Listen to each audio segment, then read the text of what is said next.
একজন সিনিয়র দলের এত বড় লিডার হয়ে আপনাদেরকে ভালোবাসি, তবুও কথাগুলো বলতে বাধ্য হচ্ছি।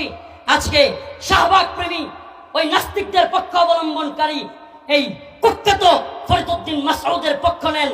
ফরিদউদ্দিন মাসউদকে বাঁচানোর জন্য তাকে আল্লামা বানায় দিচ্ছেন। এই ব্যক্তিটা আল্লামা সাইদি রাহিমাহুল্লাহর ফাঁসি দাবি করেছিল। এই সেই কুখ্যাত ব্যক্তি, মনে আছে আপনাদের?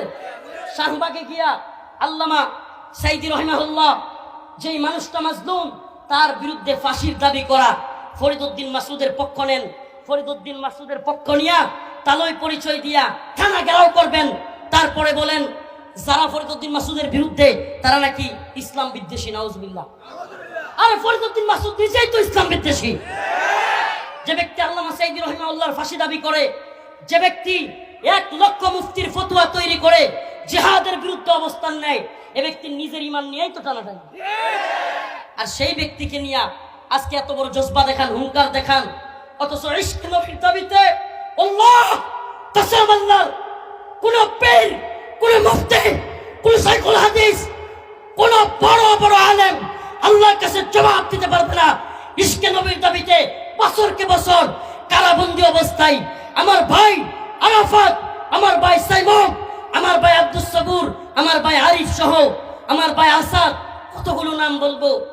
কারাগারে যখন ছিলাম বিভিন্ন সময় কোর্টে যেতাম, কোর্টের গাড়িতে ওই প্রিজন ভ্যানের মধ্যে দেখা হইতো আল্লাহ এক একটা যেন জান্নাতি যুবক, এক একটা যেন জান্নাতি যুবক। উম্মার প্রতি তাদের ফিকির, এক একটার 1টা 2টা 3টা করে ফাঁসি লেগে আছে, অথচ এদের মনের ভিতরে উম্মার প্রতি যে দরদ দেখেছি, আলেমদের প্রতি যে ভালোবাসা দেখেছি, দেশ এবং দেশের অবস্থান নিয়ে ওদের ফাঁসি বাদ দিয়া যে চিন্তা দেখেছি, সেই ভাইগুলো কারাগারে পড়ে আছে। কোথায়? একদিন তো আপনাদের ইশকে নবীর দাবিতে হুঙ্কার দেখলাম না। কষ্ট লাগে, আপনাদেরকে ভালোবাসি। আল্লাহ যে যেই পথে কাজ করতেছেন, যে দলেরই হন, আপনাদেরকে ভালোবাসি। আপনারা বুঝেন না, অনেকেই দল করেন, মনে করেন হুজুররা মনে হয় এই দলের বিরুদ্ধে। আল্লাহি দলের পক্ষে বিপক্ষে অবস্থান নেওয়া আমাদের জন্য কাজ নয়। আমরা চাই উম্মাহ ঐক্যবদ্ধ হোক। কিন্তু যখন দেখি শাহবাগের কুখ্যাত মৌলবীর পক্ষ নিয়া থানা ঘেরাও করব, তারপরে বলে যারা তার বিরুদ্ধে যায় ইসলাম বিদ্বেষী, তখন অন্তরে কষ্ট লাগে।